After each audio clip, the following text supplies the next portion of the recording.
La révélation de Dieu nous donne une telle lumière de la laideur du jeu, du moi, de mes possessions, de tout ce qui m'appartient. Ainsi, le Seigneur nous révèle ce que nous sommes. Nous renonçons à nous-mêmes pour suivre le Seigneur. Le Seigneur peut conquérir notre volonté si nous n'hésitons pas à lui remettre, à lui déposer notre volonté et nos biens. Il est possible que vous disiez, j'ai l'habitude de marcher dans la lumière, maintenant j'ai l'impression de me trouver dans un désert d'une effroyable solitude. Autrefois, j'avais une claire communion avec Dieu, maintenant il me semble qu'il ne me parle plus, que je ne suis plus utilisé par lui.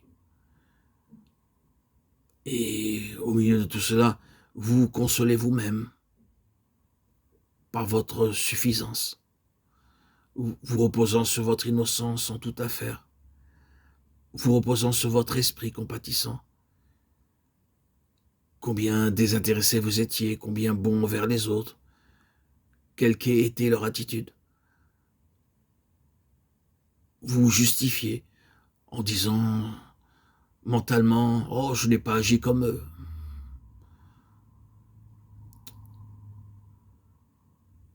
Avez-vous été plus occupé à vous justifier vous-même par vos péchés et vos égarements et votre désir de possession plutôt qu'à dire « Non, ce qui m'arrive, c'est la volonté de Dieu.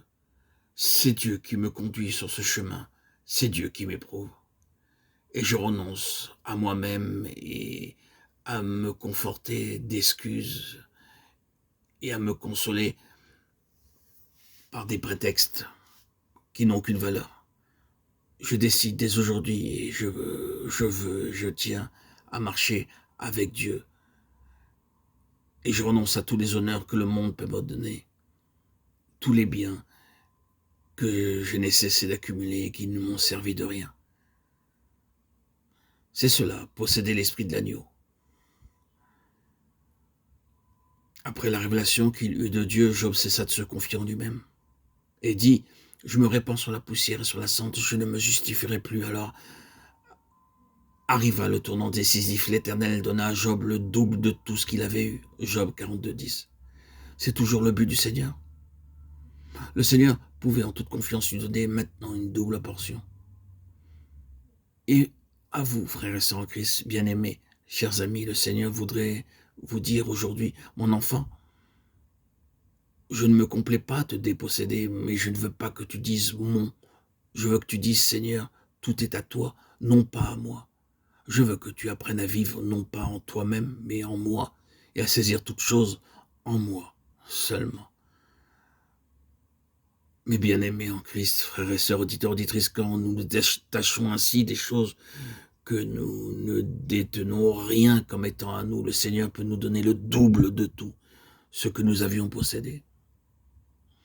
Le double de tout donné à Job nous suggère la portion du premier-né. Le premier-né recevait toujours la double portion. Deutéronome 21:17. Dans le domaine spirituel, Jésus fut le premier-né d'entre les morts. Nous sommes unis à lui en tant que le premier-né et amenés à partager sa portion, la double portion de l'esprit. Il n'est pas étonnant qu'Élie ait dit à Élisée, tu demandes une chose difficile, mais c'est ce que Dieu a pour nous, si nous sommes disposés à lui permettre de nous conduire directement à travers le chemin du Jourdain dans la vie en Christ, de l'autre côté, où il peut épancher sur nous sa richesse avec une plus grande assurance. Car nous avons appris que rien ne nous appartient, mais que tout est à lui et que nous n'avons rien indépendamment de lui. Mes chers amis, frères et sœurs en Christ, que le Saint-Esprit nous montre aujourd'hui la joie de marcher dans le chemin de l'agneau, au lieu de convoiter la place de chef, d'être quelqu'un, même dans l'œuvre de Christ. Veillons à ne pas chercher l'honneur des autres, à ne pas nous imaginer que les autres doivent fermer leur bouche quand nous ouvrons la nôtre. Prenons le chemin de l'humilité avec Jésus et aspirons bien plus à la vie secrète, la vie qui s'épanche avec lui dans le sacrifice et le service pour la foi des autres. Mes chers amis, auditeurs, auditrices, bien-aimés en Christ, quelle est l'attitude de notre volonté aujourd'hui? N'avons-nous jamais vu les deux chemins devant nous, un chemin d'honneur et de gloire extérieure et l'autre le chemin de l'humilité et du sacrifice?